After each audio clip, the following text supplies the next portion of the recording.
ito tapos na, luto na. Kain na tayo, ha?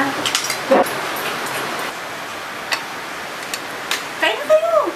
Good thing. Gusto yung considered my blueprint. Akala ko hindi na matatanggap yung project ko eh. Nako, buti naman. Huwag kang mag-alala. Sure na sure ako sa'yo. Ikaw sa'yo talaga ibibigay yung project. Grabe ko, alam mo lang kung gano'ng kahirap yung exam namin kanina. Wala talaga ako may sagot ng mga problema ako. Ano ka ba? Teknik-teknik lang yan. Minsan yung mahaba yung sagot ang pipiliin mo kasi kalimitan, yun yung tamang sagot. O, ikaw namang bunso. Ay, kamusta ang schooling? Okay naman ba, ha?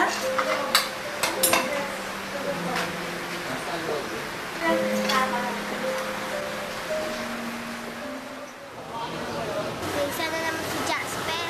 Oo nga, wala sa mga pag-ibigay sa kanya. Tara, usapin natin. Hi, Jasper. Anong kinakain mo? Sandwich. Gawa ng mama ko. Ay, talaga? Uy! Oops, sorry. Hindi ko sinasadya. Tara na nga. Alis na tayo dito.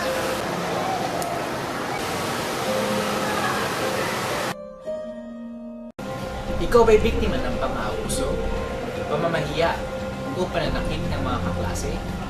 Ang bullying ay isang sitwasyon kung saan ang pamamahiya, verbal at physical abuse, pananakit, ay kadalasan nagaganap sa mga eskwelahan o playground. Pero, paano nga ba may iwasan ang pambubuli o mga nambubuli sa'yo? Tip number 1. Kung meron man nabubuli sa'yo, isumbong ka agad sa teacher o sa mas nakakatanda. Tip number 2. Hanggat maaari, umiwas sa mga taong nambubuli sa'yo. Tip number 3. Kapag sinaktan ng bully, huwag nang gumanti para mas makaiwas sa malaking bully. Tip number 4.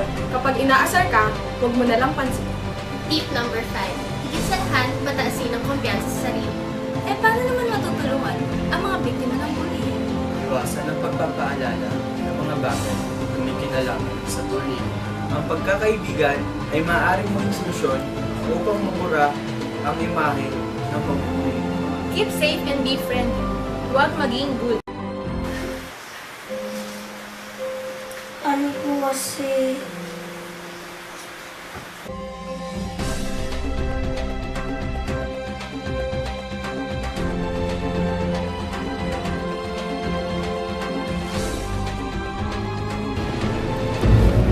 Hindi